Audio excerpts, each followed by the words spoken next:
4 weeks into the NBA season, the Golden State Warriors, a team that had serious doubts and concerns surrounding them, sit at 10-2 as the 2 seed in a loaded Western Conference. So in today's video, I think it is time that we start to break down whether the Warriors are real contenders or if the start is a fluke. After not being able to get Lauri Markkanen and only signing 3 players in free agency, the optimism on the Warriors kind of just died, especially considering that Steph Curry was no longer the best point guard in the NBA and at best was the third best one in many eyes. This quickly changed this year, though, as to start 2025, new addition Buddy Hield was an MVP candidate while coming off the bench. Despite controversial contract negotiations, Kuminga has played well.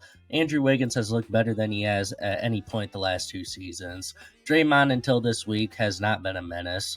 Moses Moody playing well. DeAnthony Melton fitting in nicely. Pods is slowly finding his way, and Trace Jackson Davis and Kevon Looney are holding it down at the 5 spot. This team has 13 players they currently trust enough to put in their rotation, and their depth has been the driving force to their start. The craziest thing to point out about the 10-2 start is that before the season, the only way I saw the Warriors truly being dangerous was if Steph Curry played at an MVP level, likewise to his best seasons, and that just has not been the case. He has been amazing, don't get it confused. He is just not bringing that level of production yet. And it is actually justified as he is playing the lowest amount of minutes he has played since the 2012 season, basically 13 years ago.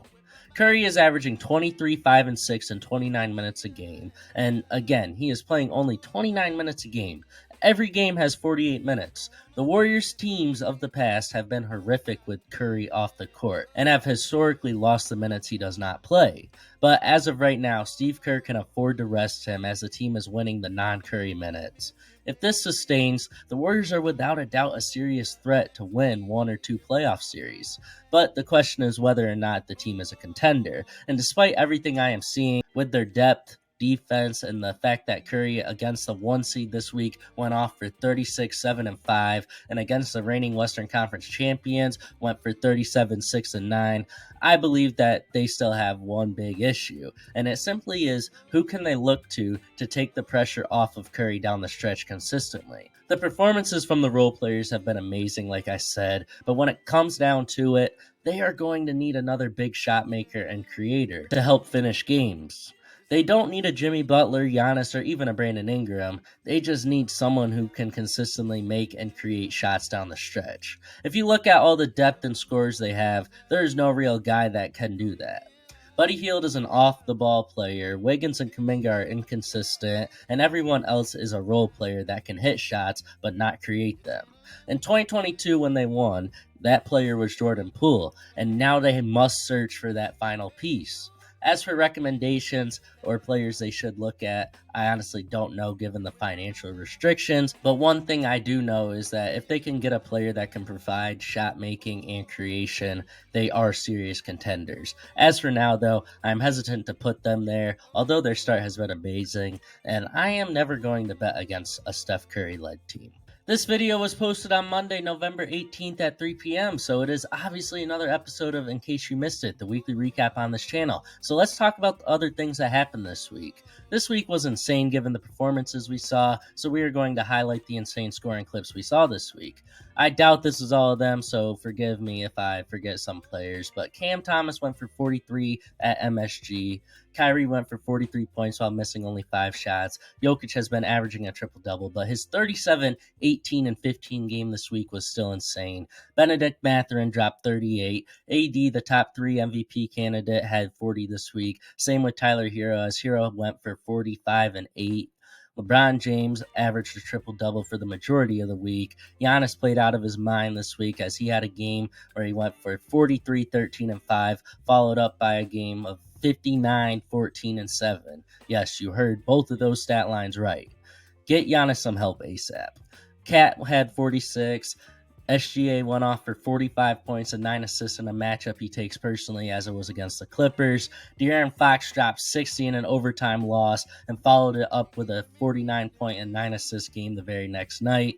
Wemby had 50 on the Wizards, and later in the week had 34, 14, and 6. And the last player, Jordan Poole, who has been very good this year, dropped 42 and 6. One of these players is your Week 4 MVP, but choosing the player of the week was not easy at all. What a week, though, in the NBA in terms of scoring outburst. A team we thought might be sitting atop the West in the regular season, the Dallas Mavericks, are actually on the opposite end of the standings as they sit at 12, and there are some things to be concerned about. The first and most glaring thing is the fact Luka Doncic has been battling multiple injuries a month in, and with that, his performance has taken a hit. With horrible shooting splits, Luka is averaging 28, 8, and 8, which is still very good, but he has struggled in the clutch the past 2 weeks, and probably the biggest reason I am saying anything right now is the fact that he is getting embarrassed on defense worse than ever before by making careless plays and being a cone, among other things. We all know that he isn't ever going to play defense, but when your team is struggling and you make such a careless mistake on defense that allows someone to get a wide open dunk that is ultimately the game winner, simply because you are not paying attention, no injury can cover for you. The Mavs have been hit with the injury bug early as PJ Washington and Derek Lively have been out. The new pieces Klay Thompson, Najee Marshall, and Quentin Grimes have been inconsistent, and this team overall has been paying the price because of it. I say all of this to remind you that the Dallas Mavericks may look horrible right now, but when it comes down to it, in the Luka era, the Mavs' regular seasons have not been impressive, and they always go through this to start the season. There are things we are seeing that you hate to see early on for a contender, but don't worry too much just yet. If this continues, there is a time when worry will be warranted, but that time is not now. Speaking of worry, the 76ers are 2-10 right now. This is a team that you can worry about because Embiid has played now, he looks terrible, PG can't find his footing, and if he keeps missing games, he never will. Maxey is hurt now, and well, PG and Embiid are going to be injured more this season, and they won't avoid that. There is nothing going for them, and by the time the big three will get a chance to play together, it'll be playoff time, and guess what? That is too late to develop chemistry. One team in the East that has been impressive is the team that almost ended the process in 2021, the Atlanta Hawks. The Hawks are currently the 5 seed in the East, yet they are under 500, which should not be the case, but that is just how bad the East looks this year. Anyways, the Hawks started their run in the in-season tournament this week, and they upset the Celtics without Trae Young. Jalen Johnson had a triple-double, but more impressively, Dyson Daniels had 28 points, 7 assists, and 6 steals in the game. A year ago in New Orleans, this young player was not getting minutes, and now with the opportunity the DeJounte Murray trade gave him, he is showing out in Atlanta. As an on-ball point guard, Dyson Daniels has been a great complementary and steady player for the rest of the Hawks roster, and you can make a real case that if he sustains this play, trading Trae Young becomes very real, as they would have a lead guard to replace him with and could focus on the development of players like Daniels, Reese Shea, and Jalen Johnson. Or they could keep Trae and make the playoffs in this underwhelming East. I mean, I know what I would do, as I think the ceiling of those 3 players is wild, and they fit the modern NBA game exceptionally well, but if the team continues to have 8 players averaging double figures, it is hard to say that trading Trae Young to get worse is the right decision. Either way, the next month will be massive in determining the moves this franchise makes towards their future. Continuing the positivity, the Memphis Grizzlies have still dealt with the same injury bug as last season, and it appears they have not gotten over that. No matter how depleted, they have managed to be 7-6 in a bloodbath of a conference, and that is something they could not say last season as they got off to a start the 2025 76ers are currently on last year. The biggest reasoning for their 7-6 start, though, is Triple J, who played amazing again this week. In his 11 games this season, Triple J has averaged 23-6 on by far the best efficiency of his career while maintaining his defense. This is the Grizzlies' third option when their team is healthy. And again, he is averaging 23-6. When Bane and Ja get back and their quality depth players who have overachieved go back to a lesser role, why can't this team be a dark horse in the stacked conference? The Thunder may have caught the 2024 Grizzlies bug, unfortunately, because Chet Holmgren, after playing 82 games a year ago, got hurt and is now out for the next 2 months. Horrible break for him and the Thunder, and now the Thunder have to run out lineups where 6'6" SGA is the tallest player on the court. Not ideal for a team looking to stay at the 1 seed for the second consecutive season, so if they manage to play at a high level without their height, it will be a scary sight when they get iHeart and Shet back. Before we get into the power rankings, we have the Week 4 awards. This week's MVP is my favorite player, De'Aaron Fox, as he carried the depleted Kings team all week. He dropped 60 with no Monk nor DeMar, and then 49-9 without Monk, DeMar, or Sabonis. Legendary week for the GOAT. Can probably place him over Curry and Magic all time now, right?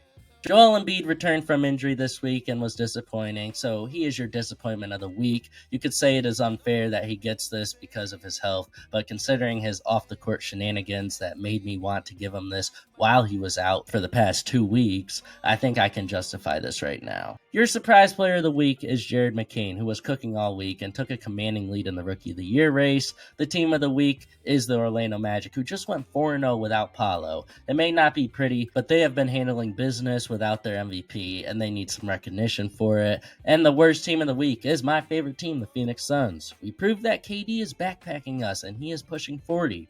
Not ideal, so let's lock in next week. As you can see on the screen now, we have my Week 4 NBA Power Rankings. Not much to really note, not a lot changed.